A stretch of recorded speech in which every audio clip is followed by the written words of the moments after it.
You're listening to Talking Joe as we are covering G.I. Joe, A Real American Hero, issue 313, out January 2025. It's Destro versus Cobra Commander. Winner takes all. I'm the Scotch who knocks. I'm your old arms dealer. Assault your bunker to get much deeper. I don't want the world, but I'll take this city. A nice little town, but I have no pity. Commander, do you like this heat? I'll sneak past your guards in the debris. It's like 199 degrees when I'm setting off TNT. Destro, kill the lights and kill your foes. Unload your gun, now bodies roll. Shoot it out, you're start to go. Destro, kill the lights and kill your foes. Unload your gun, now bodies roll. Destro, you are tuned to Talking Joe. Destro, you are tuned to Talking Joe. Hey, it's me, Mark, and you are indeed tuned to Talking Joe, the G.I. Joe comics podcast, and you are joining us live for the second time in 2 weeks for a live stream to talk about one of the very latest comics on the racks. Today we will be talking about G.I. Joe, A Real American Hero from SKYBOUND, released 22nd of January 2025, ARAH 313. What an exciting issue to be talking about. If you are new to the show, you can find us over our website. talkingjoe.co.uk is that website. But I will not be here on my own. I will be joined, as always, by my co-host. It's a Real American Tim. It's Tim Finn. Hello, listeners and viewers. And hello, Mark. Hello, and we're live. So also hello to everyone that is watching live. So we're talking about 313, but before we do that, let's get into any other business and news from last time. So first bit, if you remember, Tim, when we were looking at issue 311 inside front cover, it will list all of the variant cover artists, and when that one came out, there was a Mike Mayhew cover, and we're like, is it just coming out late? Is it a mistake and it's not going to exist? We do have confirmation now that issue 311, Mike Mayhew, foil variant, limited to 500 copies from Eastside Comics, will be available at MegaCon Orlando. And Tim, there's a bit of a fascinating fact about this cover, which I wonder if you can predict. It's not the fascinating fact isn't that it's the first ever Baroness cover, by the way. I have two guesses. Is it a reference to a previous Mike Mayhew G.I. Joe cover? You're very close. And there has been other Mike Mayhew covers in similar style. There was I think I'm forgetting the issue number, but in the 300s from SKYBOUND, Mike Mayhew has done a similar Baroness with a red background as well. So there's definitely a similarity to that one, and there's a bigger similarity as well. My second guess, is this the first time a G.I. Joe cover has ever featured the Cobra insignia on a machine gun? It could be. It could well be. The actual fact is that this one actually has been used before by IDW in their run. It was towards the back end of their run. I thought I did have it written down, but I can't see it. I think something like 275, something like that. So a reuse of a Baroness cover. Is this a case where something is a little bit different? It's cropped a little bit differently, or a color is a little bit different, or is this the same image? It's exactly the same image, the difference being the contents of the comic inside and the fact that this will be a foil version of this cover. So you all know I have thoughts about variant covers and reissue variants because I'm just an old-fashioned grump who likes my comic books to have one cover. At the same time, I am a store owner who understands that in the modern comic book retail economy, more than one cover means more money and for some publishers or some titles, they must have variant covers to hit those minimums and stick around. I do feel like, as a general rule, publishers shouldn't reuse art. I think that's confusing. And an exception might be, I don't know, Tales of G.I. Joe 1 through 15, reusing the cover art to G.I. Joe 1 through 15, because, of course, those 15 comics reprinted those 15 comics. Or maybe an anniversary issue reusing an old cover. But, you know, when did IDW reuse some J. Scott Campbell cover art from early Devil's Due issues for the IDW Classic? Mm-hmm. Yeah. Trade paperbacks. So I feel like that's confusing because, you know, those IDW books were 10 Marvel issues at a time from the 80s, and they were using J. Scott Campbell art from the 2000s of a different sort of series. And I think that IDW reused that J. Scott Campbell cover once. Oh, yeah, there we go. This is volume 7 from IDW Classic G.I. Joe. It's got Snake Eyes and Storm Shadow, but Cobra Commander is over here with a grown-up Billy being held hostage, with Kamakura over here, who doesn't even feature in that same continuity. And that was originally, I think, the cover to issue 21 from Devil's Due. So yeah, a nice image, but yeah, slightly confusing use. I also feel like, has this happened one time before, where a publisher has reused someone's variant cover? Didn't this even happen 2 months ago? Did Skybound use someone's an artist's variant cover art just a second time? Oh yes, there was that image of Snake Eyes, which was like a bit of an homage to issue 21, and they published that once, and then they reused it for a subsequent cover with a slightly different variant to it. So that's a good example. There's also that Adam Hughes cover that Devil's Due commissioned for their work, but that never saw print, so it got reused. But the original intended use didn't actually happen. If a comic book is only printed with 500 copies, like this Baroness one we're talking about, the Mike Mayhew variant, and this new one is going to have this sort of dull, shiny foil, it's going to be a very different object than the other G.I. Joe comic that was published with this same image. And so, and there's so few of them, I don't think someone's really going to get confused. But I do think of someone coming to a store and picking up an object and thinking it's another object, or looking at it on eBay or Amazon Marketplace and getting the wrong one. And I really don't want people to buy the wrong thing by accident.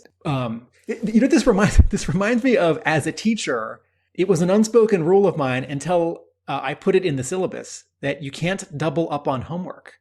That if I have an assignment where you have to turn in, 5 drawings of something, a student can't have done that for a different class and then turned it in for me. And that was actually the sort of title of that in the syllabus was academic dishonesty. And once or twice a student would ask, I did something similar for another homework assignment in another class. Can I turn those in for this? And I would say, no.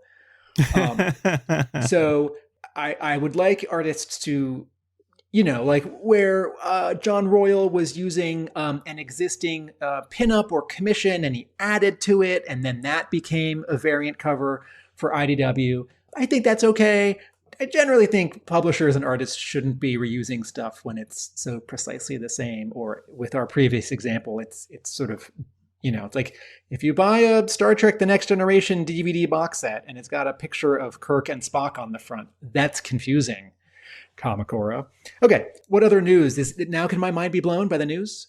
So last time when we were talking about the previous issue 312, that's the way that numbers work, we were looking at the letters page, and in that letters page they said that, this is editor Alex Antone said, I'm so excited to announce what we've got coming up in April of 2025. I think we found out what that exciting thing would be. There was another tease in this letters page. Mm-hmm. Indeed. At the end of this letters page in 313, Alex Antone says, that's it for now. As I alluded to, there's a big event coming up in April that I'm super excited about when the time comes. But for now, I must stay, all caps, silent. And it turns out that that was a hint. It was indeed. So yeah, it sort of felt like, as he was writing that, it was like, we might well have announced this thing by the time this issue comes out, but I don't want to say it just in case it interferes with the timing. So yeah, he was being a little bit coy about it, but yeah, the announcement came out just recently about, and this is amazing, silent missions. So it's extraordinary. In April, we will have 5 all-new G.I. Joe, a Real American Hero branded silent. So this is Larry Hama continuity. Silent missions one-shots being released weekly G.I. Joe, Tim. Imagine that. Starting with April the 2nd, the one-shots will release each week in April from creators Phil Hester, Danny with Dan Waters, Leonardo Romero, Andrew Kranke, and Wes Craig. Alex Antone, editorial director at Skybound, had this to say: in celebration of the historic silent interlude from Larry Hama, which is also getting a re-release, Skybound has invited 5 of the industry's best storytellers to write and draw their own silent issue, each taking on a different G.I. Joe character. And while this event is inspired by Larry Hama and Steve Leialoha's original masterpiece, each issue is singular in its approach and showcases the unique strengths of these incredible artists. Okay. I would... every week in April, it seems we are going to have a Talking Joe episode about these issues. So Mark and I are going to limit ourselves to how much we talk about this right now, because we will have 5 Talking Joe episodes about this as they come out. And I assure you, we will have plenty to say. If I can do this in just a few sentences, I am really pleased with some of the creators who have been announced. I am unfamiliar with a few of them, but I am confident because Skybound has a great track record. I think that each of these is a solo mission. A specific character is a fun hook and focuses it both for the creators, but also as a way to look back to the original issue 21, which was not a solo mission, but you sort of think of it as that when you see the cover. And I am so excited that these are not sort of any G.I. Joe continuity. You could sort of squint and pretend they're Real American Hero, Larry Hama continuity, or Energon Universe, or some other continuity. No, these are specifically G.I. Joe, Real American Hero, Larry Hama approved, or at least Larry Hama adjacent one-shots. And what really gets me about this, and then I will stop talking about this, is that there are 5 of them, and it's sort of all at once. It's not spread out over 5 months. It's taking advantage of that rare month that has 5 Wednesdays, because most of them have 4. And I've always wanted G.I. Joe to have this kind of publishing stunt, right? A weekly event or a 5th week Wednesday event. And now we do. And also, I'm guessing, one last sentence, I'm guessing that the reprint of issue 21 will be on newsprint, because I'm just sort of guessing that. And if that's the case, that'll be fun. And it'll have a variant cover by Andy Kubert that does not refer to silent missions, but instead these 5 comics, which is really fun and weird. And I look forward to having a big pile of the single issue reprint of 21 at my store, because that and G.I. Joe #1 are things that I can always sell for cover price. Yeah, for the 21, they one of the selling points is that it will include a new letter from Larry Hama, and in this comic, the 21 foil edition with the new Storm Shadow art by Andy Kubert, which came with the Kickstarter, that has got a Larry Hama letter in the back of it. So I assume that will be the same thing. Another way of looking at it is how nice of Skybound to offer people who didn't get the Kickstarter edition of that issue 21 reprint another shot at 21 with this Larry Hama letter. Assuming it is the same letter, I'm sure it is. And I was going to shoot through them. So each one of these comics comes with 4 different covers. There is an A, which is by the interior artist, a C, which is the black and white line artwork, inked artwork from that same artist and same cover. So it's a black and white version of the A cover. And then the cover B is a George Fornes variant, a great artist. Really love his style. That's who drew Danger Street with Tom King at DC, and also the Rorschach series with Tom King. Indeed. And then that cover B art is used on the cover D with a letter variant. So it's spelling out the letter, the issue, the kind of the order that it comes out. So the first one that comes out is Beachhead. So he's got the G. So Beachhead by Phil Hester, possibly best known for his work on Green Arrow with Kevin Smith. Fan favourite, Beachhead is trapped in a DMZ and hunted by the forces of Cobra. But can Beachhead save himself and the war orphans he's vowed to protect? Next up on April 9th is Jinx by Danny, with writing support by Dan Waters, who did Destro. So Danny, sort of really interesting sort of stylistic artist, sort of lots of use of sort of stark black and white contrast. Think sort of Miller, Sin City, or Polar by Victor Santos, very much in that sort of Venn diagram.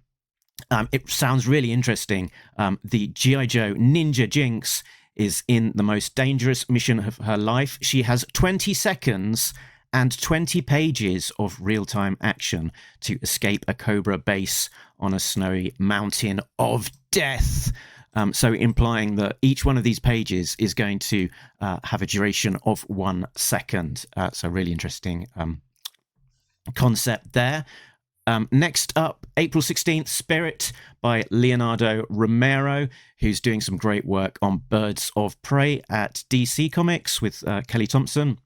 Spirit and Freedom are investigating mysterious disappearances in a nearby forest, only to discover a grotesque Cobra experiment. So yeah, I don't know how much detective work Freedom is necessarily going to do on his own, but give him a magnifying glass and a hat, and that'll be great. Then next up for this silent mission, we've got very aptly Roadblock with his 50 caliber Marjuice there, the most silent of all weapons. He pits his machine gun against a Cobra convoy led by the high-flying Wild Weasel in this silent issue from Andrew Cranky, who will be best known to us as the illustrator of G.I. Joe 314 in 1 month. He is doing the fill-in issue that's coming out next month. And then finally, we have Duke by Wes Craig.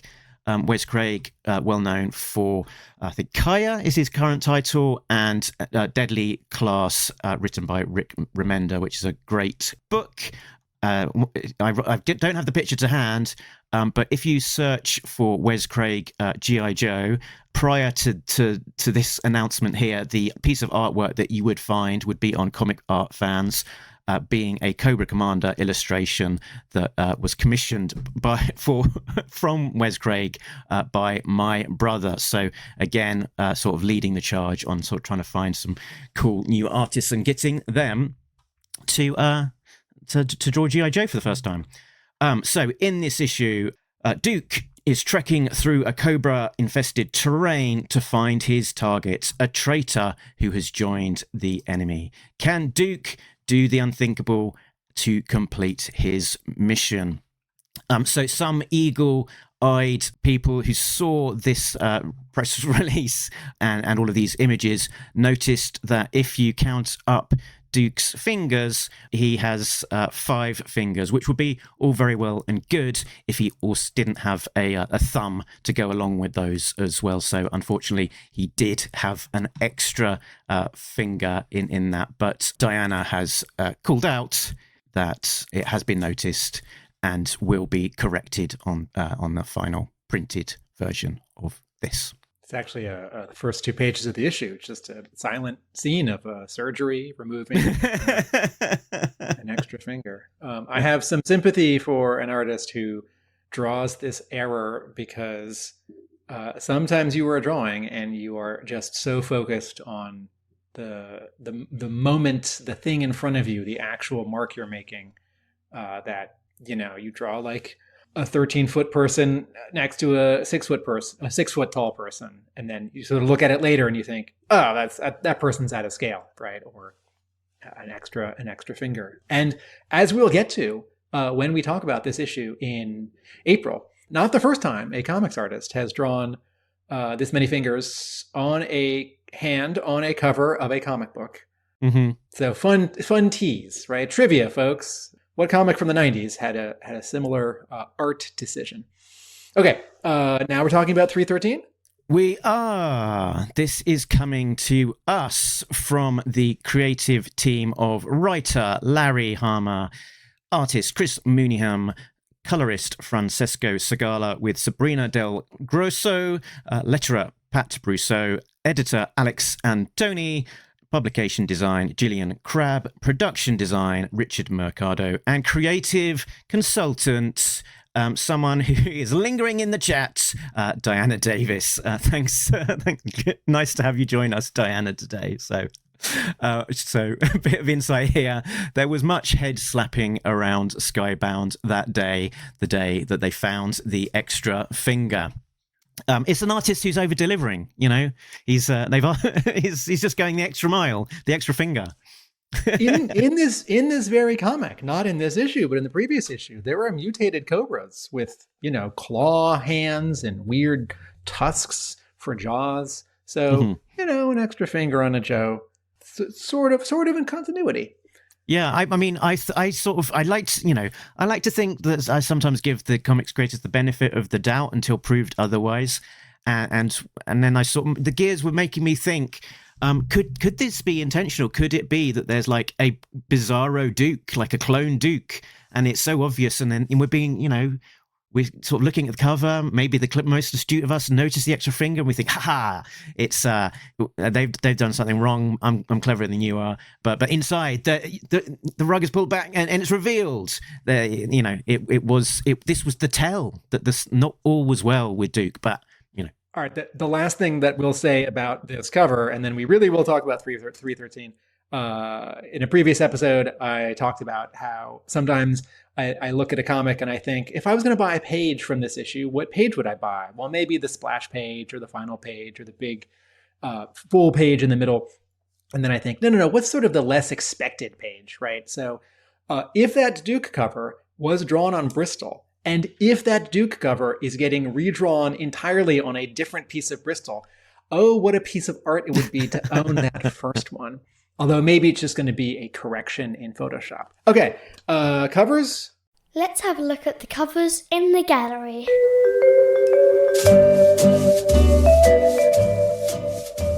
Andy Kubert draws the A cover for G.I. Joe issue 113 with colors by Tamara Bonvillain. This is surprisingly a little bit unusual for a G.I. Joe cover.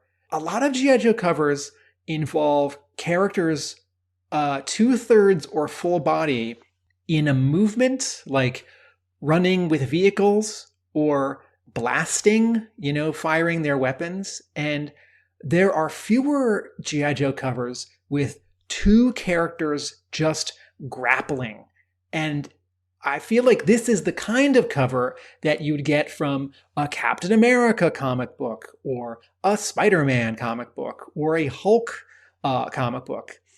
So here is Destro on the left and Cobra Commander on the right. And Cobra Commander is wearing a costume we have never seen before. The helmet reminds me of the redesign for the second live-action movie, G.I. Joe Retaliation, where it is the 1980s face plate design, but there's more detail and shapes and articulation in the actual helmet part. Notably, this Cobra Commander is all in black. So This is a new costume that refers to 2 or 3 other Cobra Commander costumes. We have seen him in all. Yes. Can I chime in, Tim? Please. It definitely does remind us of one specific Cobra Commander as well, which is this one, the G.I. Joe Retaliation Cobra Commander, which was released in 2012 to tie in with the Retaliation movie. And it is definitely the same design here. Okay.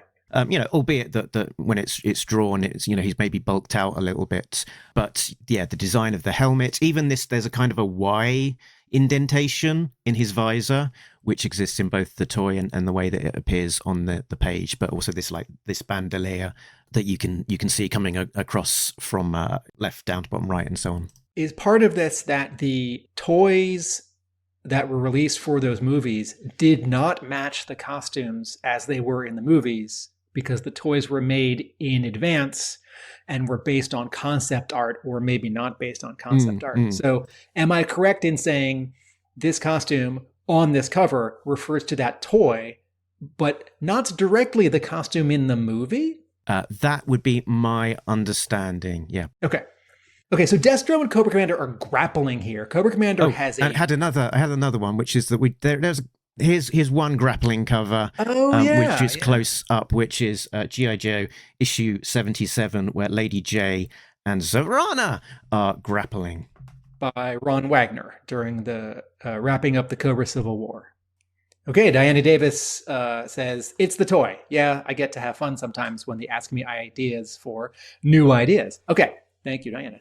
So Destro here is in his original costume. Cobra Commander is in a new costume that we haven't seen in the comics before. Cobra Commander has a giant knife. And there's definitely some Andy Kubert perspective and exaggeration happening as things get a little bit bigger. Fists and guns and weapons get a little bit bigger as they sort of points towards the camera. Strikingly, the light source is between them. And it's not technically Destro's jewel necklace, but in terms of placement, that is what Andy Kubert has drawn. And that gives a lot of fun opportunity for a color artist, Tamara Bonvillain, to color this.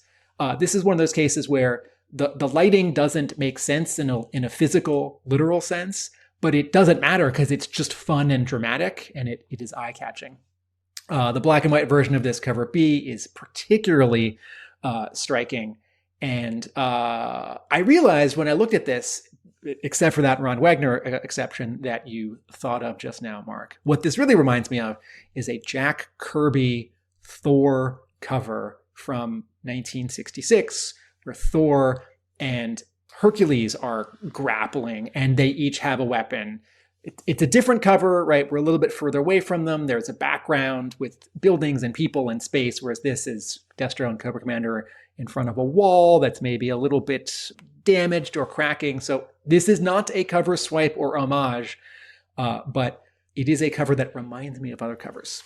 I had the observation as well, Tim, that I was expecting you to call out the fact that the arms are blocking the G.I. Joe logo. And I know that that's something that often provides some delight when the art is overlapping with the logo.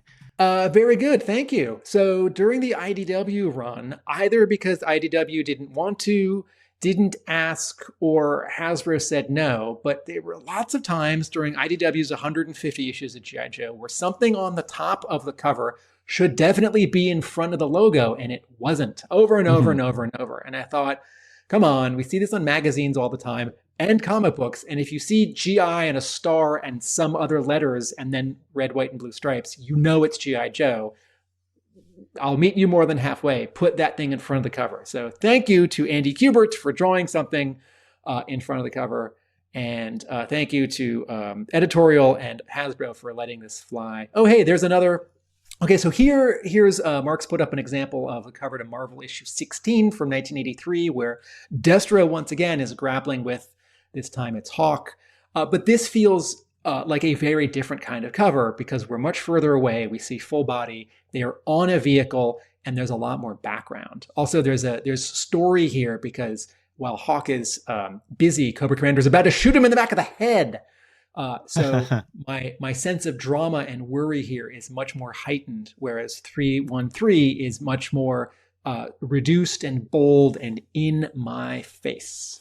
Francis Portela draws the cover C, draws and colors. This is the 1:10 ratio variant. This is the quote camouflage variant, where the dominant color on the character becomes the background color, becomes the negative space without a specific outline line separating them. So here's the Baroness in all black, in front of all black, a wall with some red blood on it, and she's holding 2 machine guns, and she looks cool, and it is a cover that is both a little sexy and a little exciting, and also very arty, which is the point of these camouflage covers. Again, Marvel's been doing something similar for a year. Marvel's versions are called, quote, negative space covers. Why are there so many covers of Baroness? Sorry.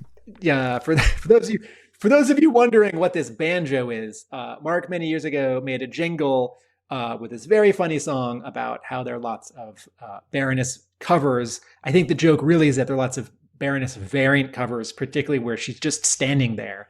And this is one of those, but I accept this because it's not like there have been 3 of them just like this before and after, all by Portela or all in this sort of arty design style. This, there was also a Stalker one. There was also a Duke one. Mm-hmm. One of the things that strikes me looking at the original art to this illustration that Portela posted on their Instagram was that the sort of the silhouette, the shape of the Baroness is somewhat lost in translation between the original line work and the published work, so you can't really sort of like see the shape of her head and her hair and some of the shape of like her legs and her arms as well. So I think possibly some of that contrast doesn't quite work for me because of that, but mileage may vary. I think it is a confident artist who can draw a character fully like this in the original ink and then obscure or obliterate more than half of the defining shape by comping this over the same color. And yes, I think your mileage may vary. I think some people may prefer this version where she's not obscured. Mark, are there any retailer variant covers you should talk about? There is. The first one up is John Herbert, who has got this image, which is front cover and back cover, which has got the lineup of the 82 Joes. So those original, I'm going to say 13. I've not actually counted, so I might show myself up. But those original Green Army men plus Scarlet Snake Eyes, the Mobat, the Ram, the Jump Jet, all there in the background. A lot of people enjoying this one. This is available via the website MB Artist, and I think it's got a couple of different sort of versions that you can get, sort of like signed and that kind of thing. John Hebert has drawn comics before, a name I'm not familiar with. He drew the X-Men Adventures series, the one that was initially adapting episodes of the 90s cartoon and then was doing new stories. After Andrew Wildman stopped drawing that, John Hebert started drawing that. So this is an artist who's been, and he did other work for Marvel in the 90s. This is an artist who's been in comics for a long time. And the obvious thing to call out is that this style of the characters running from left to right is sort of very much in the style of John Byrne's covers to the handbook of the Marvel universe, and also definitely calling into mind the G.I. Joe Order of Battle as well, although that is a slightly different composition in terms of that there's a vanishing point rather than this just a pure left to right. And don't forget, comics fans, that John Byrne recalled his own official handbook of the Marvel Universe cover treatment when he did those 5 variant covers for Revolution at IDW, which included some G.I. Joe characters. Indeed. And this is looking like it will be a series. So John Herbert has sort of shared this little tick list of the coming soon. So he's got 82 with a tick, 83 with a tick, indicating that 83 will be coming for G.I. Joe issue 315. And then subsequent years with a lock against a little icon, sort of indicating an intent to work his way from 82 all the way to 1990 with these cover lineups, which is pretty cool. I reached out to artist John Hebert to ask him about his new set of G.I. Joe variant covers, starting with issue 313 and that Marvel's handbook style lineup of Joes and the teased future set expanding that year by year. So I reached out to him, and this is what he had to say. Hi, this is John Hebert. I'm doing a series of G.I. Joe variant covers right now. Very happy to be doing so because my mentor Mike Zeck did many G.I. Joe covers back in the heyday in the 80s. I used to work for Marvel. I drew X-Men Adventures, Punisher. I also did Mars Attacks, Johnny Quest, Captain Action, many other characters over the years. But Marvel drove me away about 30 years ago, right about now, and I ended up going out and getting a normal, quote-unquote, normal job. And I stayed away from the business for a long time, but gradually got dragged back in. Just when I think I'm out, they drag me back in. Always happens. But 4 years ago, I got a new rep, and he's been pushing me a lot. And we've been doing variant covers, a lot of them for things like Thundercats, Silverhawks, and Teenage Mutant Ninja Turtles. But now we're deep into G.I. Joe, and there are going to be multiples, some double spreads, as you've doubtlessly heard of or seen. And I'm even doing one for a friend of mine in Fredericksburg, Virginia, Ed Sanderson, who owns Gateway Comics and Toys. He's a good guy. I've known him since back in the 90s when I had a career. I'm very happy to be doing these. I'm having a blast doing all the tech and the weapons and the vehicles and stuff because that's something that's near and dear to my heart. I'd love to see the fans when they come out. If they come out and see me at various conventions, I'll be appearing in Philly this year and New York, Syracuse in February, possibly Terrificon in Connecticut. I can be found on Facebook, John Hebert, JOHNHEBERT, and love to talk to the fans. Happy to have been approached to leave a message for you fine folks, and have a good day.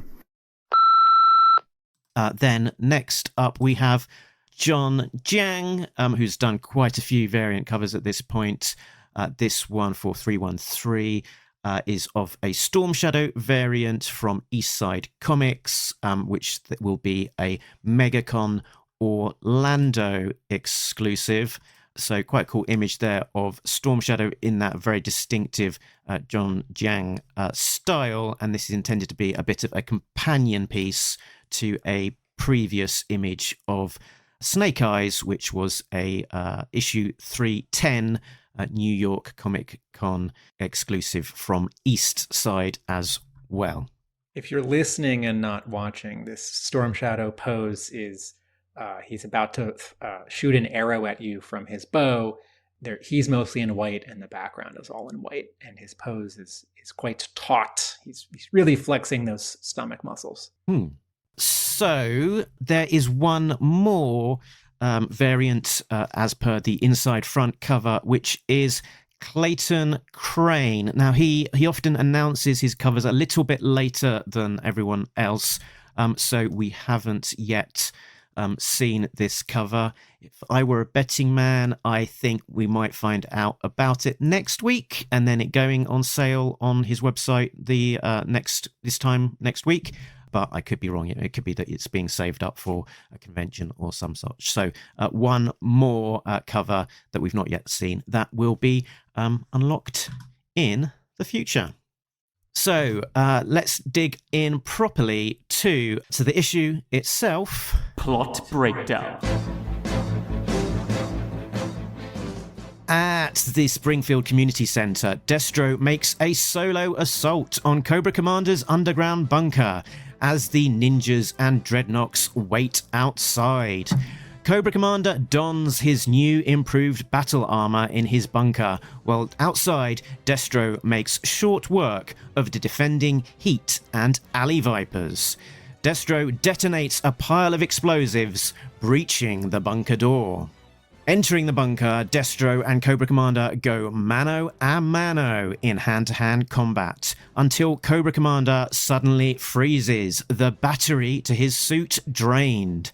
Destro drags the inert body outside to the waiting Joes and Dreadnoks before demanding, Somebody shovel this lovey-hid bomb pot into a skip bin. as you do. Tim. Should you just jump to the end and tell us what that dialogue translates to? Okay, so somebody shovel this lovey-head bomb pot into a skip bin. So somebody shovel. I think you probably get that bit right. You know, shovel. Yes. Pick up and put and dispose. Yeah. This lavy-head, lavy being toilet, head being head. So toilet head.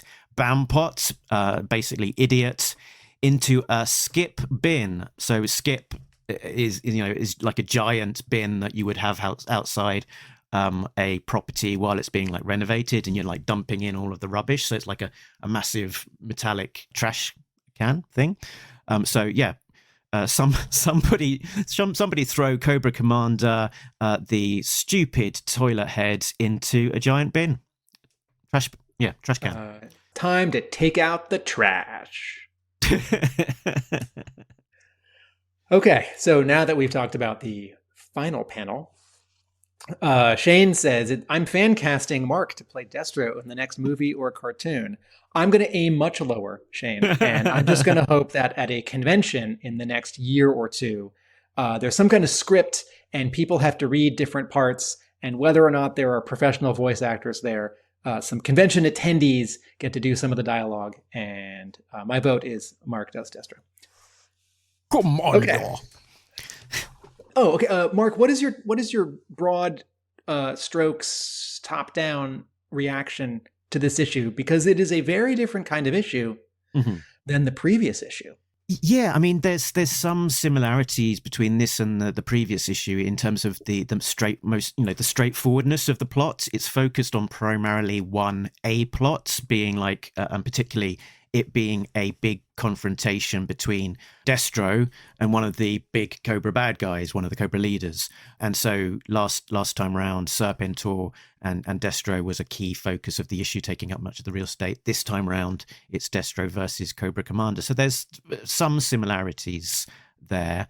It felt like it was a real art issue, that there was a lot of room for the artists to breathe and just really do some dramatic things with the art, and it felt very splashy, even if there were multiple panels on each page. It was like a single splash page for each page, but it did feel like it was very big action, very sort of big sequences.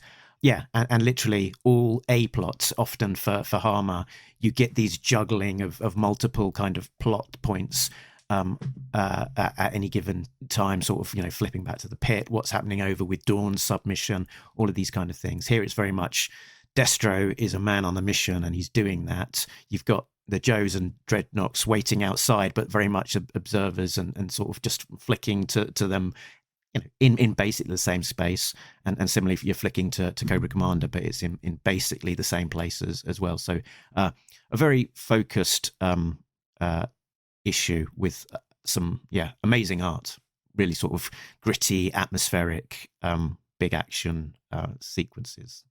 It's funny that this is now the second Larry Hama issue of G.I. Joe in a row that is only a plot, because that is so unusual. And in the letters page of this issue, editor Alex Antone says, love that you're so into multiple storylines. That's the magic of Larry Hama. He's always got 6 to 10 plot threads going at any moment. So just when one wraps up, there's another one just getting started.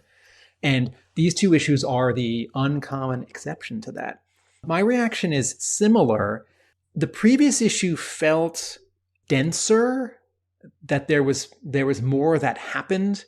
And this issue felt sparser, and you said sort of an art issue. And I think that the term I'm thinking of is similarly like breathing room. This issue had a lot of room to breathe. Mm-hmm. Chris McLeod says, the art is superb in this run. And I agree. This issue also strikes me as there's a lot of Hama-isms. Stop. Have a time. Even if it's not sort of the ones that we think of the most often, because maybe the way to saying this is this sounds dumb. This is a very Larry Hama issue of G.I. Joe, he said stupidly, because this is about seeking revenge, but Hama always tempers that. Destro is an honorable character, and we don't actually see what Destro does to Cobra Commander at the end, right? Because it cuts from the moment that Cobra Commander's armor freezes and Destro says, I thought this might happen. And then the next page, we've jumped ahead a minute or 20, and Destro is now dragging out Cobra Commander. And I note, I'm talking about the last page here, so I've jumped to the end. Cobra Commander's not talking. He's not saying something like, let me go, you cretin, or, bats converge on the hospital. There's still time to rescue me, which I take to mean as not that Cobra Commander is so embarrassed that he won't speak. It's that he's unconscious.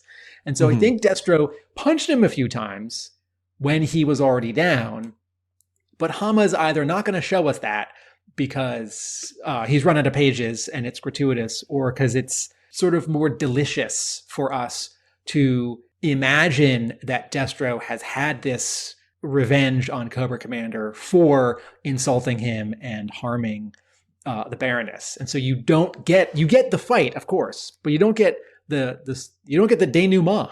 You don't get the falling action of the fight. And maybe we imagine it sort of the way we want. As many times as you want Destro to punch Cobra Commander, he does, as you turn from page 19 to 20 and the issue wraps up. After some very satisfying punches and witty repartee. So this issue, when I said sparse and that it breathes, this issue feels like it takes less time. It covers fewer minutes than some of the previous issues, even though, as you said, the previous issue was Destro taking out a villain and then taking out another villain. And this issue is Destro taking out a villain. And it's interesting, the scale as well, that we sort of opened up the scale of the plot earlier. It was essentially all of Cobra allied to Cobra Commander against all of Serpentor's army and all of Destro's army as well, let's not forget, with a few Joes and Dreadnoks mixed into there as well. So a gigantic scale, lots and lots of vehicles, lots and lots of different sort of army factions.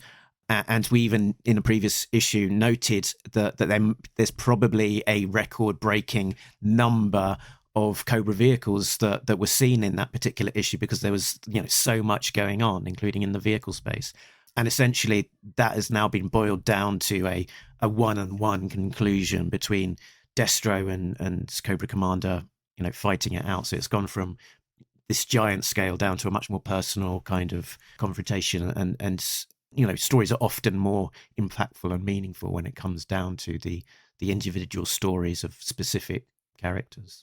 I think about something that a comics professor and writer said years ago when I was taking a comics class, that when you read X-Men one issue at a time in the 70s and 80s as it's published, it reads a certain way. And when you read a big collection of X-Men comics in the 90s or 2000s, you're reading it not the way that it was intended. And so every issue, characters sort of repeat things, But like in the long history of X-Men, every time Cyclops and Wolverine have a problem with each other, it looks back to all the other times they've had a problem with each other.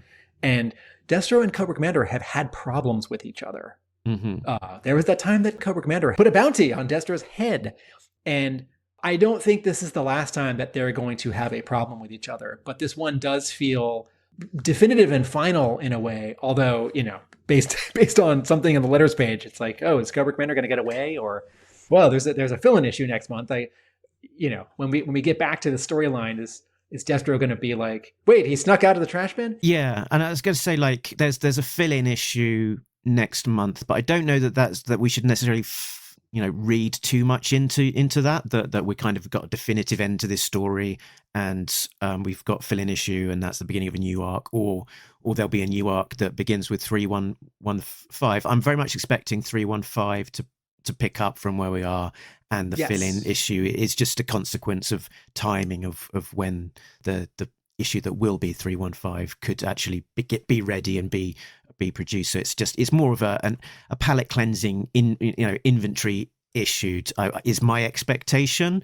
rather than kind of something that had to be inserted as a kind of full stop to or a page break in between this issue and the beginning of the next arc, particularly as Mooneyham, his last issue in this particular sequence will be 315 before the next art team picks up again. So the other thing that I think about with this issue 313 is that Destro is a certain way in this. He is confident. He is seething, but he doesn't read as enraged because he's so calm, and he knows he's going to win. And as I read each page of this, I get more and more confident that he's going to win. Cobra Commander, on the other hand, is a mixture of, I wouldn't say he's panicking, but a mixture of anxious and overconfident. And so speaking to this idea of a very sort of personal and focused issue that really is just about two people, the other dialogue is the Joes and the Dreadnoks say very little, and they only do something in this issue by not doing something, which is funny and a little unusual. It's played a little bit as a punchline, like the second time we cut back to them. What could possibly be going on down there? You really don't want to know, right? That's a little bit of a punchline. So the specifics of this issue, I am struck by Larry Hama doing a very Larry Hama thing on page 1 and page 2, which is that his dialogue is both pushing the story forward and also recapping the last issue. So a lot of people are going to read this as a collection. So they will have read the previous issue moments before they read this issue. Unlike me, I read the previous issue a whole month ago. And so I appreciate the recap. And this is, call it what you want, old fashioned or old school or out of style. And at the same time, though on page 1, Cobra, the Dreadnoks and the Joe Ninjas are telling us what just happened. They're telling it to each other and they're reacting to it. And this continues on to the second page where, that first block of dialogue that's coming from off panel on page 2, right? Destro already vaporized the fake Cobra Commander, ... And then the second one, I suspect this will be rather messy. I suggest we step further away, right? That is adding to the anticipation, right? That as readers, we're going to get this satisfying showdown that the cover of this issue seemed to promise us when we got to the last page of the previous issue. So Hama is building up our expectations and building up the tension just by having Destro very slowly walk down a staircase, right? Pop some smoke grenades, shoot some guys, disappear around a corner off panel, walk back up the stairs, right? This issue is all about anticipation. And just one last thing about the cover, I very much appreciate that the cover is both works as a kind of pinup, sort of an exciting shot of a character or two with no background that sort of jumps out from the shelf or a tiny thumbnail on your computer device, but also is a story moment from the issue.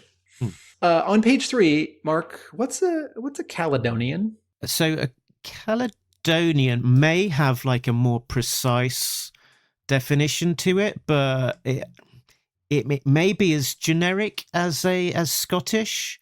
Yeah, there might be a precise definition of Caledonian, but I guess it's often used interchangeably to mean Scottish. Okay.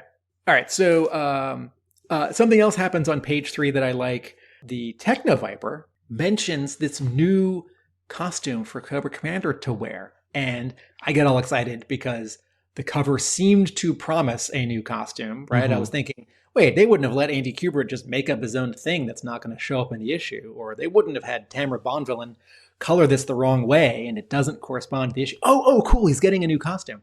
But the Techno Viper refers to the 1987 silver and blue battle armor that was disintegrated in the previous issue, being worn by someone else, refers to it as an antique, which I really like because it's having it both ways, that this is something from a long time ago in real time, you and me real time. It's from 1987. And in the sort of flexible and stretching continuity timeline of G.I. Joe, it's from a while ago. It's from hundreds of issues ago that it first appeared.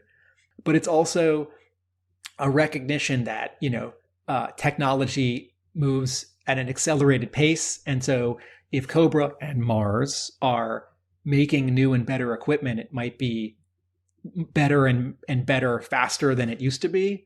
And I just find that word just really striking, that the thing that was so weird and cool as an action figure to my brother and myself in 1987 and got trotted out again a couple issues ago is now, old hat, right? It's got more, this new one's got more bells and whistles. That antique we togged out that other guy in. So I just like that one word, that Hama is making a little bit of a commentary on sort of the long history of Real American Hero. Yeah, very good. I mean, it sort of is pinging between, a lot of this issue is pinging between like Destro, as you say, at the top of the stairs, walking down the stairs, in a hole, walking back up the stairs, dragging a body out. The point of view essentially of Destro or with him, these alley vipers and heat vipers sort of huddled together down the bottom of the stairs, in expectation of Destro unleashing hell on them. The heat vipers taking cover behind a high explosive box as well. I don't know if that's the most safe route that they could have taken, but there we go. And their point of view as they're sort of sat in expectation of Destro, and then back into the bunker with Cobra Commander for at least a time with his Techno Viper and is it two Techno Vipers and Tele Viper? So there's that.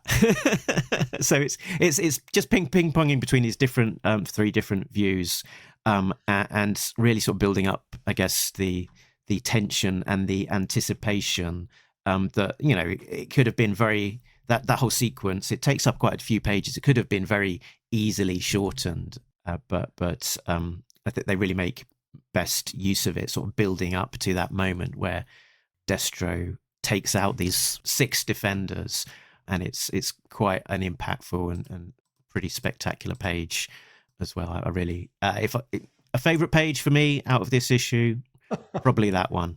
This is page 7, where we're seeing POV through Destro's enhanced sort of helmet view, where he can see some kind of infrared or through the smoke that he's obstructed the space with. And my answer here is that I understand that I'm supposed to read this as 6 shots in rapid succession, that Destro is such a good shot that he can do these all bullseye each time, and also in rapid succession.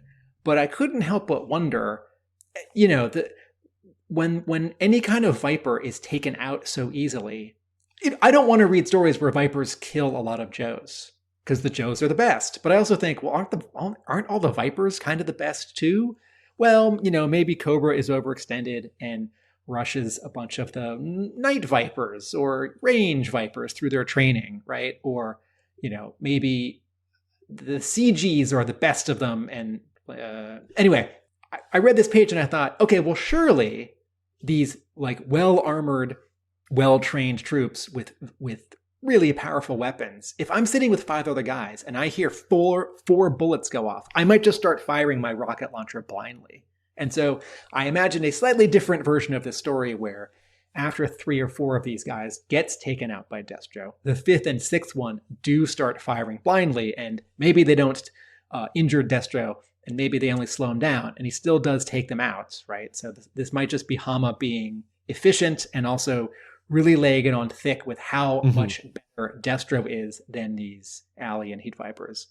There's also the panel that is immediately before this this splash page as well, where the 6 Cobras are being targeted all at the same time. So I think the implication is meant to be that there's some sort of, enhanced cybernetics or something like that, which means that Destro is kind of almost locked on to these adversaries and some connection between his eye sort of, doing a lock on with the green circles and, connecting to his robotic trigger hand.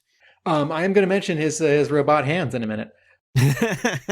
So on page 9, the bottom panel is a complete copy and paste of the final panel from page 1. And this is a hard book to draw, and artists can certainly take shortcuts. And I get the sort of joke here that Hama and Mooneyham are telling, where the Joe Ninjas and the Dreadnoks haven't moved in the couple of minutes since Destro went down those stairs, because there's nothing for them to do, and they're just sort of observing for us to think, man, Destro is such a badass. Cobra Commander is screwed. But I do wish Mooneyham had rearranged those papers flying in the air a little bit, because, okay, sure, Zartan can have not moved, and you don't have to redraw the pose and trace it so that it's almost the exact same. But those papers flapping in the wind, those should be different.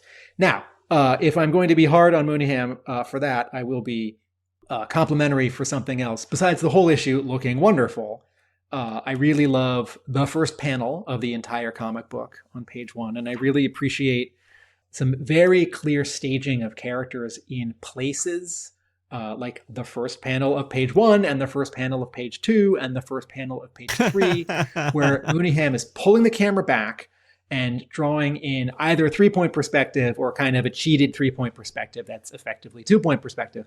But we are looking down at a whole space to reestablish where everyone is, right? On page 1, it's some Joes outside the hospital, or is it the hospital? No, they've moved to the community center. Yeah, they were at the hospital previously. Yes. You can see where the vehicles are. You can see where some smoke is on page 1, and then page 2. It's very clear that Destro is halfway down a staircase. And then on page 3, as we're looking at right now, it's very clear that one Televiper is sitting at a giant monitor, Cobra Commander's behind him, and then a Televiper and a Technoviper are behind him. And then there's that big black box, which is going to be important 2 panels later. Right, yeah. That's the box with the armor in it. Yeah. This shot of the Televiper sat at the desk that we're looking at the moment does get reused somewhere in the 2 pages book. later. 2 pages later. So panel 1 of page 3 with a few small adjustments also becomes panel 1 of page 5. I could do a repeat of a previous feature of Talking Joe. This was before your time, when Larry Hama seemed to really enjoy using the word Molly Steele. So we've got a reoccurrence of where's Marley? Hit it. Where's Marley? Where's Marley? Where's Marley? It's here on this page. It's the Molly Steele bank vault door, which separates Cobra Commander and Destro.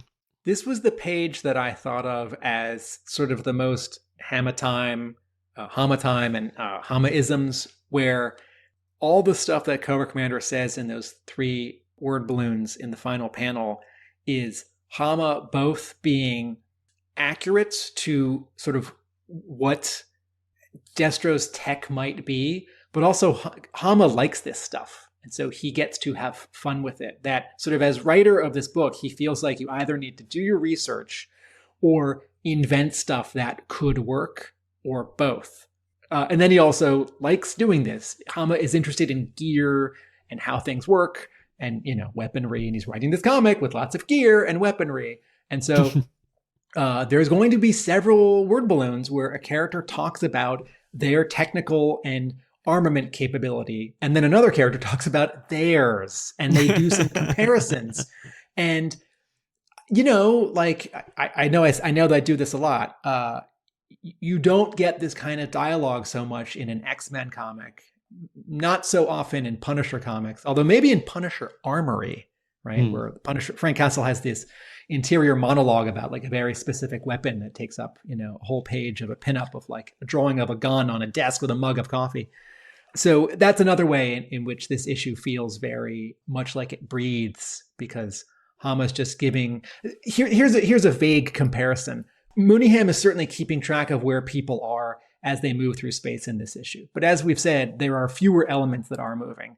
And there was that issue, I can't remember what issue it was, in the 280s maybe, 280s, that Shen and Gallant drew for IDW, where someone's like in a car in a garage and they open the doors and then there are 5 other characters and there's like 2 people hiding on one side of the car firing their guns and then other characters around the car firing. And yeah, I think it's like part 2 or 3 of Murder by Assassination. Okay. When Gallant did that fill-in issue in between, and Griffith is doing the rest of it. Yeah. And I think he said to us, or someone said to us, like, oh, it was a lot to keep track of. It's like, okay, who's got their gun in the right hand? Well, if they're getting out of the right passenger side door and they're aiming at so-and-so back over the left side, right? That you have to keep track of this stuff. And if you're just drawing Aquaman underwater with some fish and some sharks and some, maybe a sunken ship or maybe like an underwater castle, it can be easier, right? If you're drawing like Star Brigade in space and they're not on an asteroid or a moon, right? It can be easier because every background is going to be black with stars. And this issue, though it does have some specific tracking of characters in locations, it's much less than some issues. And this is part of where I can see Hama's plot for this issue is breathes a little bit more, as opposed to some issues of G.I. Joe where it's like, no, you have to keep track of like number of bullets or like this character has 2 swords, but then on page 6, they don't have a sword. So on page 7, where's their sword?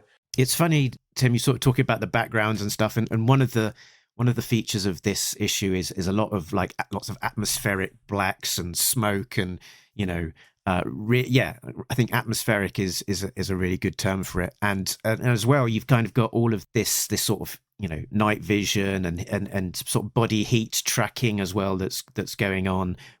At one point, Destro is in that kind of, heat signature look to him, very much like Predator. And that made me, again, I talked about this before, made me think about Batman versus Predator, which was illustrated by Andy Kubert with, I believe, inks by Adam Kubert. Very sort of a similar sort of approach in terms of lots of atmosphere there and lots of smoke and stuff and that real intensity to it. I'm not making a specific point about there. Really, I love that book, and it puts me in mind of this a little bit. Yeah. So it's a highest compliment from me. From now on, instead of giving an issue of G.I. Joe a rating on a scale of 1 to 10 on the Yo Joage scale, Mark is just going to compare it to less than, equal to, or better than the original Batman versus Predator. So on page 9, Destro walks back up the stairs. And when I first read this, I was reading it a little fast, and I didn't catch that. I just thought that Destro was doing something on the stairs, going upstairs, going downstairs, thinking to himself on the stairs. I really thought he was just going down more stairs. And then there's this Joe dialogue the next page. Why'd he come back up the stairs? Because he doesn't want to be downstairs. And I thought about this, and this is another example of Hama just slowing this down so we can enjoy Destro enjoying this grisly task of getting his revenge, or getting his justice. Maybe that's the right word. Because it's one thing to have characters going somewhere. It's another thing to have them stop and turn around. And a third of a page, Hama and Mooneyham have Destro go the wrong way. And I appreciate that Mooneyham, on the first panel of page 10, and you know that Destro is coming upstairs and not going downstairs, because behind him you can see the floor of the lower level behind him, right? If he was going upstairs, that would be a ceiling. that debris would not be drawn that way, right? The perspective does not describe us looking up. It describes us looking down. And a wordless panel that takes up a third of a page of Destro backtracking is funny and unusual. So I like that. Okay, so then something happens on panels 3 and 4 of this page, which I kind of like and I kind of don't. So Destro pulls the pin from a grenade, and then we see a grenade bouncing on some stairs, and then we see a grenade bouncing on some stairs. And this kind of looked to me like one grenade and then a second grenade. And what's happening is the grenade is bouncing down the stairs, and then in the subsequent panel, the quote camera has like tracked diagonally down another step or two, and that same grenade has gotten further. Because Mooneyham is using almost the same view, it looks sort of like we see the step and then we see the same step a moment later. And then it happens again on the next panel. And this is a really nitpicky thing, I will admit, right? It's like, I understand the broad strokes of it here. Destro's dropping a grenade or grenades. I do wish on that fourth panel of page 10, Mooneyham had pulled the camera out to show sort of more of the stairs. So I could be a little more confident that the grenade is further down the stairs and has diagonally traversed some stairs. But that is a very small thing. And, you know, for any one of those in this issue, then you turn the page and get this really exciting, fun, and illustrative panel of the whole community center being rocked by an internal explosion and all this smoke coming out of this, and this great Pat Brousseau sound effect, kashoom, right? I think I'm guessing more people are interested in the Badoom panel of the giant bank vault door getting knocked off and knocking the two Vipers out of the way and Cobra Commander getting thrown. Yes, I like that panel. That panel seems, you know, sort of comic book, I don't want to say obvious, like, yeah, I've seen that before. I have seen the next panel much less often in comics, and I really appreciate that sort of secondary effect, and then the Joes are all reacting to it, both in that panel as tiny Kubert clothespins and Joe Kubert clothespins, and also with their dialogue in the next panel. Yeah, and a bit of hyperbole here from Scarlett. She describes the explosion as being the equivalent of a small tack nuke. So I don't know if we're intended to take that literally. I'm assuming that's meant to be exaggeration from Scarlett. I mean, the last time we had the equivalent of a small tack nuke, it sort of was on the fault line of in the Gulf of America, I believe. Gulf of Mexico? Oh, sorry. I was sighing because I thought you were going to refer to the Devil's Due nuke is it issue 2026? This yes, continuity. Good, I was being very up to date with my cultural references by describing it as the Gulf of America. There, Tim. Oh, right. So the at the time the Gulf of Mexico being destroyed by this giant ordnance that the Joes had built up, and I think it was Ace dropping a whole load of explosives into the fault line, and then that exploding and creating Cobra Island. It doesn't feel like that explosion is quite as big as that, but it's a big explosion. Yes, I think Scarlett is being a little jargony here because she might have said something like "Holy heck," and instead she's comparing it to something specific. You have focused on this next panel that I'm going to call out in a moment. It's page 13, panel 7, where Destro loads these bullets into his pistol, and this is once again a very Larry Hama G.I. Joe thing to both pause on and also sort of focus the page on and around, right? I don't think necessarily that Hama's plot suggests that Mooneyham make this beat the most important one, but maybe. Sometimes Hama's plots do say something like, you know, here's the big moments, or, you know, here's your splash page, or, you know, focus on this, and even though other things are happening on the page. But this is effectively a 3/4 page splash, although it has 8 sort of inset heads over it and then the next panel sort of placed over it. So it reads both graphically as the biggest panel of the page that acts as a dramatic anchor, and also just the next panel on the page. But Destro doesn't say anything.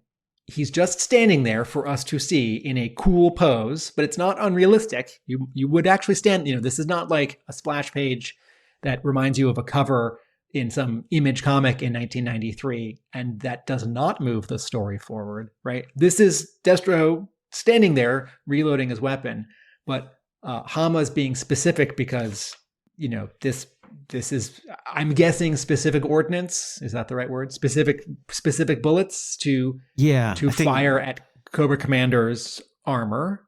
Oh, or just I don't know if it's specific bullets, but it might be a specific way of how you would, how you would load this specific handgun, yes. Or Han Solo's blaster.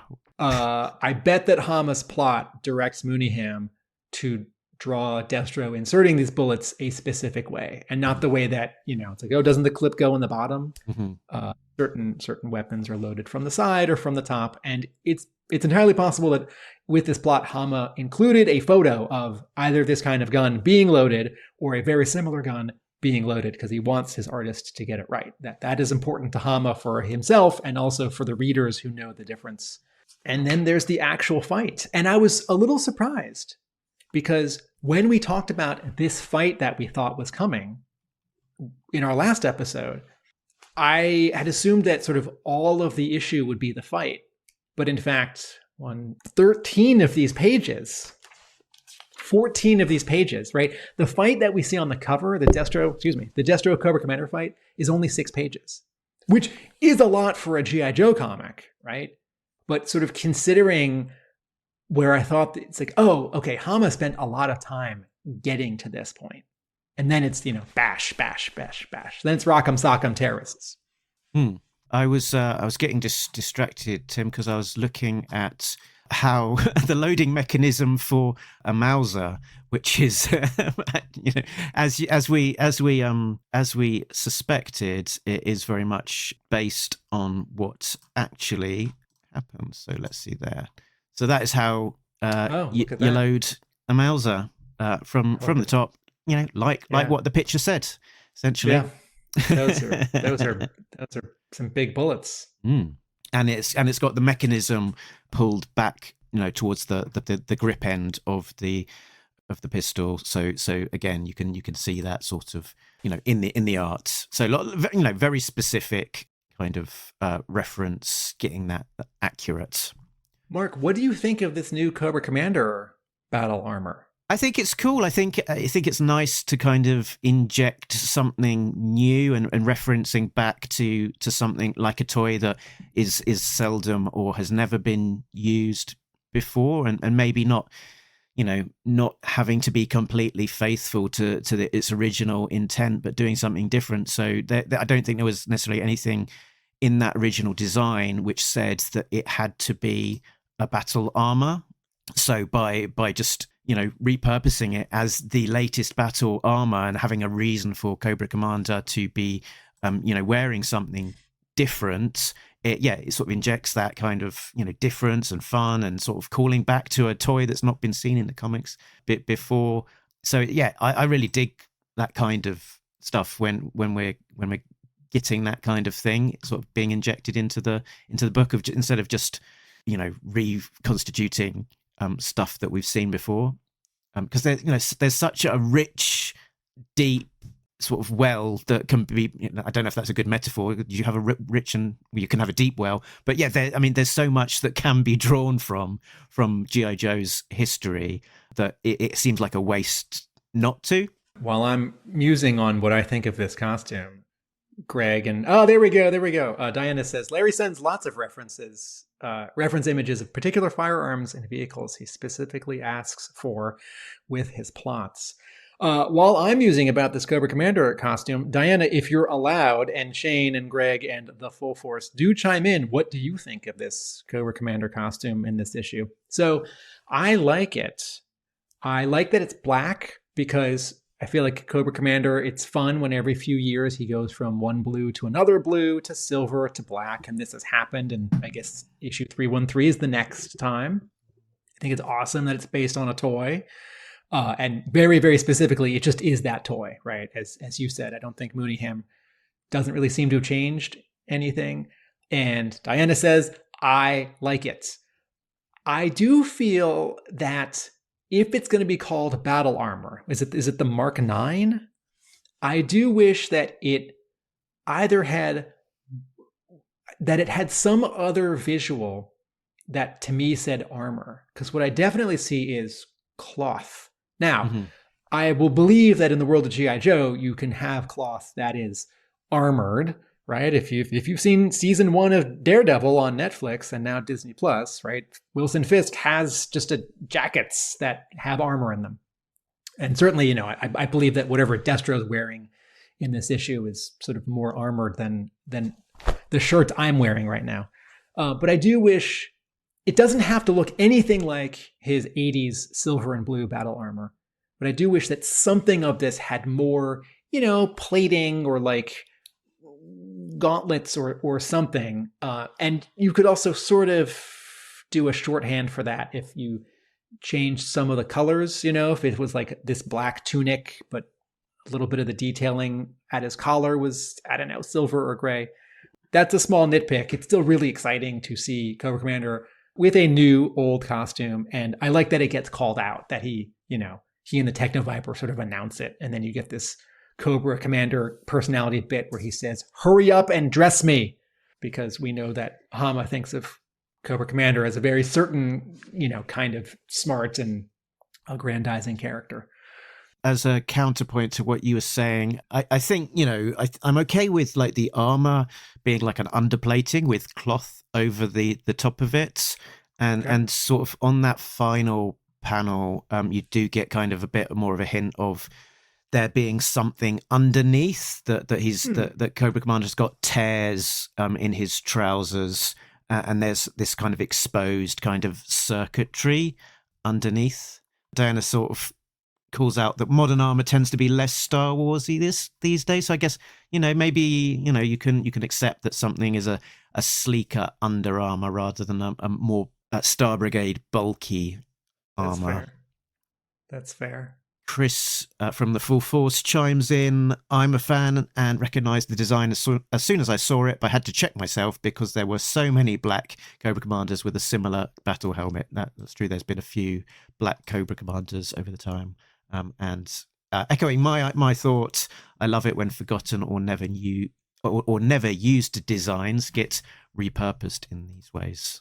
So Destro definitely has wrist rockets on the cover of this issue, which is fair because the cover is not a literal moment from the story. It is a representation. And Destro definitely does not have wrist rockets in this issue. He does not have them in that big panel where we see him for the first time on page 2. He does not have them on the first panel of page 4. He does not have them on the first panel of page 6. And I thought, right, didn't he use them all last issue to take out Serpentor Khan or the Cobra Commander imposter?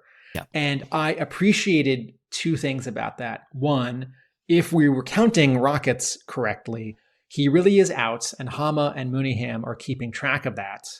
Or if one got by, maybe a smart editor or a creative consultant kept track of that. And so there is this just little bit of continuity from the previous issue. And two, it means that he can't fire a wrist rocket at Cobra Commander, that the fight has to be closer in, even though he's using his pistol. And as much as I want Destro to use his wrist rockets all the time because they're so cool and they have been somewhat underused over the years, right? It's the original action figure. I can imagine Ron Rudat really thinking about it as he draws that in the original sculpt input. But the way that it's sculpted, you don't really see it. It's like the grappling hook on 1985 Snake Eyes' arm, right? I don't think he's ever used that in a comic or in the cartoon.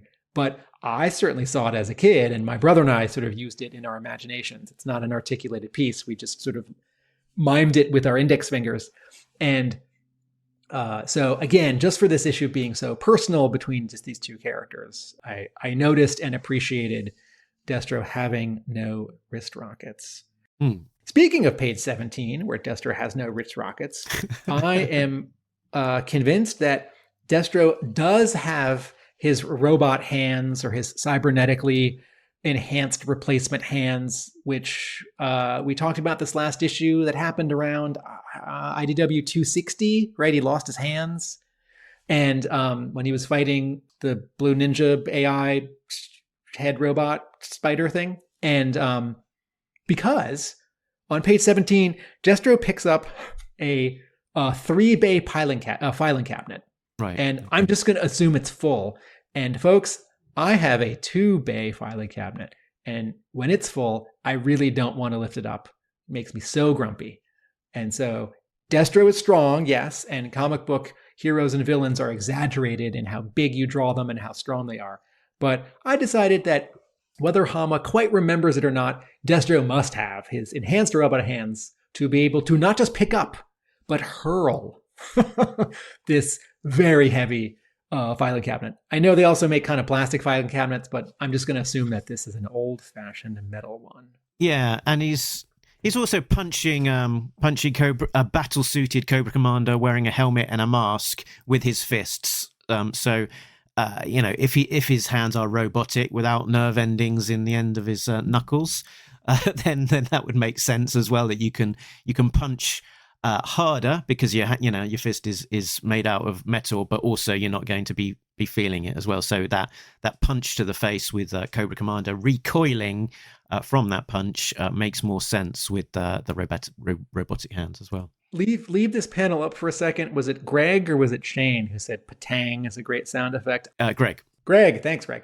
I agree, but also in some of the episodes when I've talked about some of the Devil's Due art and characters standing stiffly straight up and down, and I've said I want more contrapposto. Here are 2 poses with a lot of contrapposto. All this talk of contrapposto is making me feel hungry. That's it for my notes on the issue. I did have a comment on the second page of the letters page. Someone asks, where is Storm Shadow and Billy? And editor Alex Antone says, as for Billy, well, we'll just have to wait and see. No, Alex, Billy's dead. Please don't forget that Billy is dead. Now, it is entirely possible that Larry Hama had an idea and is going to bring him back from the dead because G.I. Joe is this ongoing 41-year retroactive continuity where Hama either changes something or makes a mistake and then writes a story to explain it, or just puts a tattoo on a guy and then several issues later decides what it means and had not worked out that whole backstory initially. And if Hama wants to bring back Billy as an active decision, that's great. But if people are just forgetting that Hama definitely killed off Billy in the IDW run, please remember that he's dead. And A, don't get readers' hopes up that he might come back because he's not. And B, Alex Antone, I know you're very busy. Please read all 150 issues from IDW every single time you sit down to answer the letters. Because I know I do. Every month I reread all 150 IDW issues just so that I can catch any slack. Is that all? Any mistakes. But folks, for anyone else who's wondering, Cobra Commander killed Billy, and it is a moving issue. Well, no, the Blue Ninjas killed Billy. No, look at me! I didn't read all 150 issues. I forgot who killed. Cobra Commander was confronted by his body because the body was dropped off by Storm Shadow and Snake Eyes, I believe, and so he was in despair for a long time, and then vowed revenge on the Blue Ninjas, and then forgave the Blue Ninjas. So I have a nice fan theory of my own, which is that Billy was killed by the Blue Ninjas. The body was dropped off with Cobra Commander. Cobra Commander was, in despair, mourning, vengeful. And then after that, EC formed an alliance with the Blue Ninjas and seemed to forget about this whole, beef with them. And my fan theory is that the Blue Ninjas were able to restore Billy back to life using that same revanche technology that worked on the October Guard, that kind of thing. And Billy is back up and running, and maybe if not quite alive, is back in a reanimated form, and possibly as Overkill, who we saw in Murder by Assassination, who looked remarkably like Billy if you take into account his facial injuries, his eye patch, his prosthetic leg. Huh. I don't think that this is necessarily Larry's working theory or plot, but my nice headcanon is that introducing Overkill as a character is a much more tantalizing and exciting prospect if it is a reanimated Billy. I get the sense that people making this comic don't remember some things that happen in the IDW run, or are just letting them sit, because there are so many new readers who are getting the new Skybound issues and may have the Marvel issues, but don't have the IDW issues. And so as not to make those readers feel left out, particularly since Skybound is not rushing to reprint the IDW comics, I feel like all 150 issues plus from IDW are in continuity, do count, did happen, but they're not going to get referred to too much while they're not easily accessible. Yeah, and also, I guess in terms of the reference as well, there's only so much plot you can cover at one point. A lot of the Skybound continuity is a continuation of what happened in the last 10 issues at IDW. But I would imagine, I mean, they can.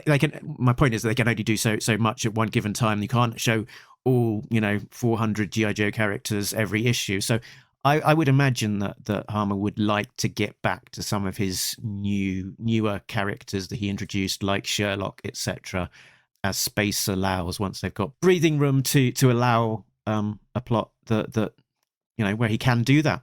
I believe we will see one of those new characters in the next issue. I just want to make... Diana says, Billy's dead, but I do want to see more of Laura. Don't sort of, don't kill Billy and my dreams of him returning. He can be dead but also alive. These things don't need to be mutually incompatible in the world of G.I. Joe. Thank you for the clarification, Diana. I would also like to see more of Laura 343. Mark, I do like your, speaking of retroactive continuity, complicated but possible explanation for how to bring Billy back. Speaking of 400 Joes, that's why I don't want Billy to come back, because there's lots of live. His death was meaningful, and there are so many characters, ones who have had toys and ones who haven't, who Hama could bring in and make use of.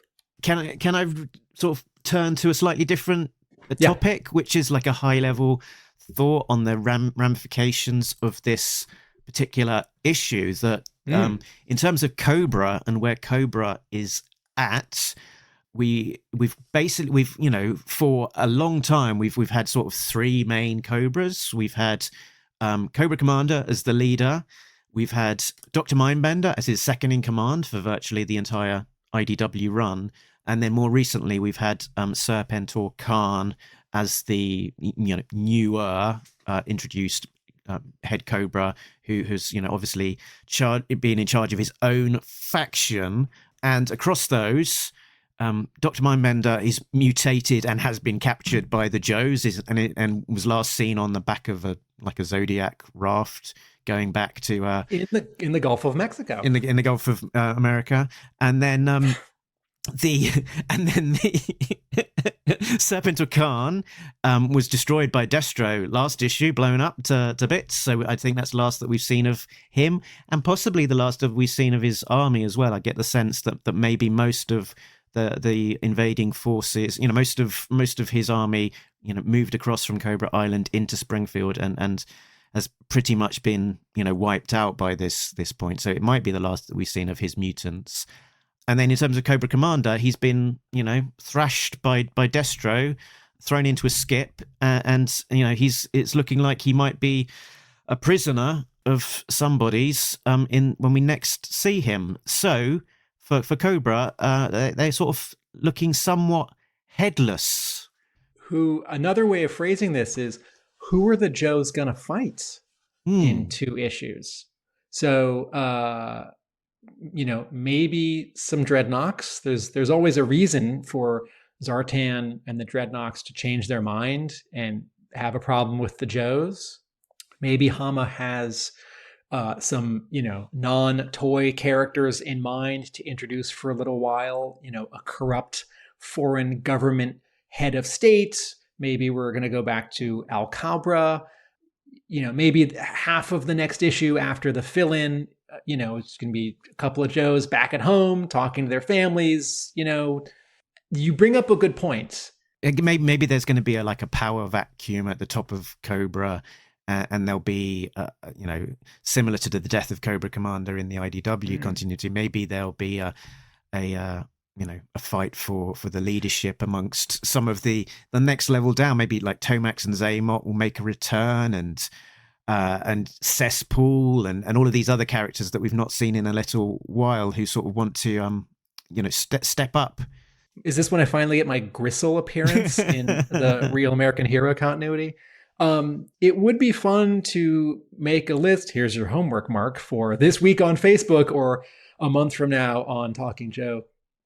Who are the remaining individuals? I don't mean, one of thousands of Vipers in Cobra who are alive. And I also think that some of them, I get the sense that Hama doesn't love Tomax and Zaymot. I get the sense that he's less interested in using them because he has not, like they didn't really come back after those sort of timely appearances for 1985.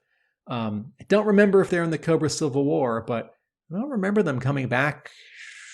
They came back briefly in the IDW era. There was a sort of a grouping of Cobra. I think they called them something like Cobra Independent Agents that they brought together briefly to kind of have a little bit of a coalition and sort of try and challenge the Cobra leadership, but that didn't last long. Was this the beginning of Snake Hunt when Hama was going to make every character show up? This was before them. It's like what do they call it? The Cobra World Order, roundabout then. Okay.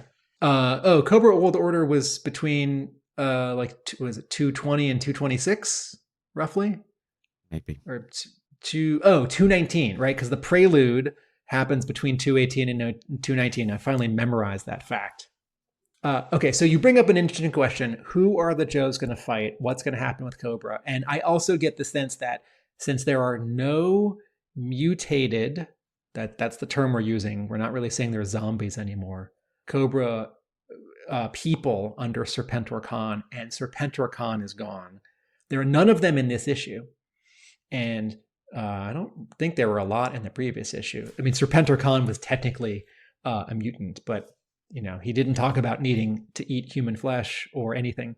And so I get the sense that thread is over. Mm-hmm. Yeah, I think we're meant to think that invading force was slowly getting diminished by the defending Cobras, and then also Destro came in and sort of swept in with his invading force and sort of wiped out the remainders with pretty much Serpentor being the last man standing. So I get the sense that probably we're close to the end of that thread with the mutants. Now, if assuming that Mindbender didn't sort of jump off the metal coffin that the 4 Joes are paddling with him back to land in the Gulf of Mexico, assuming that Mindbender didn't sort of escape or drown, he is still technically a mutated Cobra agent. I don't know that I need a lot of story in the next couple of issues where anyone who has that problem says to a Joe something like, fix me, cure me, give me, human meat to eat. But I would like something a little more definitive than sort of a battle where we assume that the storyline is over. I think I do want a piece of dialogue where, Lifeline or Mainframe or someone can say like, oh, we made this thing, and the few remaining mutants or zombies are taken care of, or we're going to ship them to a prison, in Oregon or something. I think that's all I have to say about the 20 pages of this issue. There is an interesting letter at the beginning. Should we talk about that? Yeah, let's talk about the letter. The very first letter in this issue, which is exceptionally good. Can I just quickly just test something, see if this works? Yeah. Redacted. Okay. I thought I heard the word rejected. What word was I supposed to hear? Redacted. Jim is redacted. Okay, now I hear it. Okay. Should I just read this letter? Okay, go for it. Okay. I'm going to read the whole letter, folks. There is, all right, so the letter writer is a careless idiot who left a word out of the third sentence. And this person should have proofread, and it's too bad that they didn't. And also, editor Alex Antone, I hope feels welcome to when there's a really obvious word missing or spelling error in a letter to copy edit that before running the letter. But this is the letter writer's fault. So I'm gonna read it with that missing word restored so the sentence makes sense. Dear Skybound, congrats on this bonkers Kickstarter campaign. This proves how enthusiastic people are for Larry Hama's stories. Sure, some of your crowdfunding is fans burned by IDW's complete collections being left incomplete. That your 4 compendia will be hardcover, and bells and whistles like the trading cards and the box and all of that. But I hope you'll see this as evidence that people want Larry Hama stories. Please invite him to write a side miniseries, like how Silent Option ran for 4 months during the regular IDW monthly run. Suggestion, a LERP flashback to Southeast Asia. Please keep Paul Pelletier busy while also keeping Chris Mooneyham on. Please invite Ron Wagner, Lee Weeks, Rod Wiggum, and other Marvel artists to not just draw 1 or 2 trading cards, but whole comic books.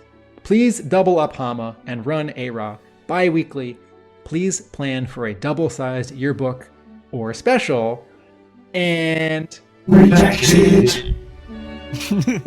yeah. And something. And then there's a word that says redacted, and it's in all capital letters. And then the letter writer finishes, people love Larry Hama's G.I. Joe stories. Only you have the power to publish more. And the letter writer, his name is Tim, and that person is an idiot for not fixing that typo in the third sentence and should be ashamed. And then Alex Antone. He also wrote an LRP flashback. Is that technically correct? Oh, you know what? You are. L is not typically a vowel. Right. I think this letter writer is thinking of the sound. Mm-hmm. Yeah, I think rather so. than the spelling. But yes. Do you want to read Alex Antone's response, Mark?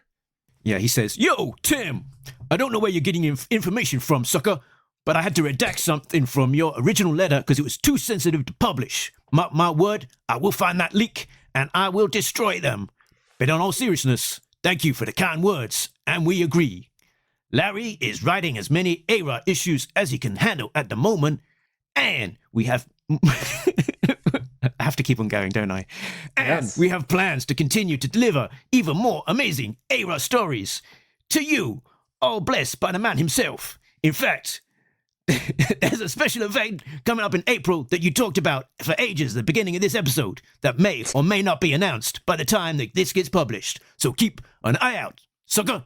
Mark added a couple words in there.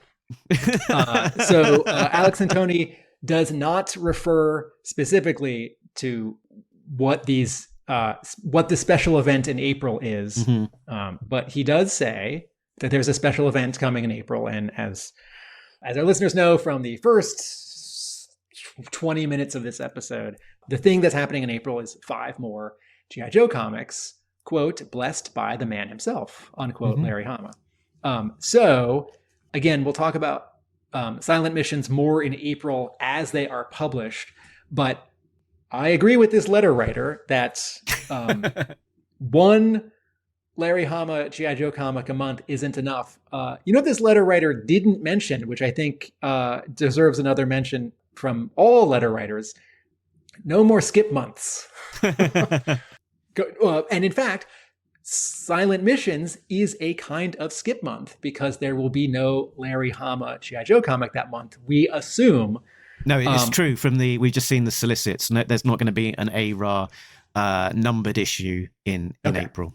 But if you are going to take a month off, like has happened, like has happened twice already, in the Skybound era of A Real American Hero, replacing it with 5 other G.I. Joe comics that aren't like Energon Universe things with aliens running around in them is the way to go. And the sort of this, one issue a month kind of approach sort of made me feel very hopeful as well, because, if you weren't going to do, one issue a week during April, which is what they're doing, then you would be releasing them in a normal way as one issue a month.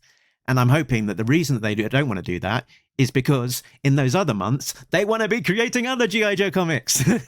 So hopefully there'll be more to come. But that redacted comment did make me have a little bit of a think about how this theme could be translated into song with Tim is redacted. Tim is redacted, Tim is redacted, Tim is redacted, Tim is redacted, Tim is redacted, Tim is redacted. And here we go. Let's turn it up to 11. Well, now don't you tell Tim to smile. He always reads his comics with a frown. Redacted comments got him locked down, but he's still got time for a very nice town. I made another song. Neat. I don't think I have anything else to say about this issue. Me neither. I think I'm done. I've flicked through everything. Looking ahead to next time, the mission will continue. The next issue of G.I. Joe, being 314, will be out on 26th of February, the distant future, 2025, with a guest artist, Andrew Cranky. I was trying to find it on that bit of paper with that rather than using my own brain. But yes, Andrew Cranky, who will be a guest fill-in artist for that particular issue. So always excited to see a new artist tackling G.I. Joe, because everyone always brings something quite different. So yeah, looking forward to that. Exciting and nerve-wracking. Because if Chris Mooneyham or Paul Pelletier draws the next issue, we kind of know what we're getting. We know what we're getting with a new artist. And this is someone, it's not even that this person hasn't drawn G.I. Joe before, but Mark and I are familiar with their work from other comics. Mark and I are not familiar with their work from other comics. So this is going to feel really all new. And in terms of a comparison point, since this isn't the next scene picking up right after 313, this issue will have a different feeling. Indeed. So I think that is it from us. You can find us at talkingjoe.co.uk. That is the website for Talking Joe, which links to all of the places where we can be found, including links to YouTube, which if you are watching now or listening later, head on over to YouTube and click that follow button. Let's get the number of subscribers up to 800. We're, within touching distance almost. We're also on Facebook. Join in the Facebook group to see lots of G.I. Joe and Talking Joe news. We're on Twitter, Instagram, and more besides, on Patreon. So head on over to patreon.com/talkingjoe to be one of the cool kids like Richard, Sam, Bill, Christopher, Justin, Rob, Shane, Simon, Chris, Joe, Craig, Frank, and Mike, who are getting early access to episodes and some exclusive content. Tim, where can you be found when you're not talking to me about G.I. Joe comics? My creative partners and I post video essays on YouTube about television and film. That's youtube.com/AtomicAbe. I have a brick and mortar comic book store just a mile outside of Boston. That's Hub Comics. And I write about G.I. Joe at my blog, arealamericanbook.com. Very good. So, we didn't score this thing. Should we do that now, quickly? 7. 7? Okay. I think I will give this 8.5 Batman versus Predators out of 10. It was a lot of fun. Yeah, it's exciting to see this this arc kind of beginning to wrap up, even if I'm not quite sure how conclusive that will be, but it feels like we're about to enter a brand new phase of ARAH and a sort of slight shifting of focus beyond that Serpentor Khan element that has been, has dominated for not just these 13 issues, but pretty much the 10 before as well. Mark, maybe you and I should pitch to Skybound for what could be a 2026 Silent Missions follow-up. You and I can pitch a 20-page Silent Missions self-contained issue. We can plot it, you can write it, I'll draw it badly, color it okay, and it'll be about the last Cobra mutant trooper. And we can tie up that thread, right? It's not Mindbender. That's going to be taken care of, probably, I hope, by Hama. It'll be some random, alley viper with like an arm that's a claw or something. Can it be Jeffrey? I think that's a good idea. Okay. It's writing itself. And if not an official pitch to Skybound, then perhaps underappreciated fan fiction on the Talking Joe Facebook page. If nothing else, Diana, can you just arrange somehow that we have a scene where meanwhile back on Cobra Island, there's just a lone techno viper with some mutated limbs, so lonely. Maybe rather than put it on the Talking Joe Facebook page, it'll be a Patreon exclusive. We can entice some more people to support Talking Joe in that way. And then down the line, maybe it'll show up on Facebook. Perfect. So thank you, as always, to our listeners for taking the time to hear our thoughts on this issue. We've got lots coming up. We're continuing to cover the Skybound era of G.I. Joe. We're also looking back into the history of Devil's Due, and we'll be talking to some various guests, some more surprising than others. Yeah, there's some really exciting guests coming up, so watch this space. But the ones that aren't as surprising are still cool.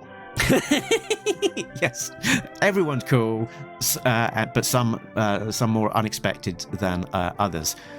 And with all of that said and done, please remember, everyone, that Nobody Beats Talking Joe, an international podcast.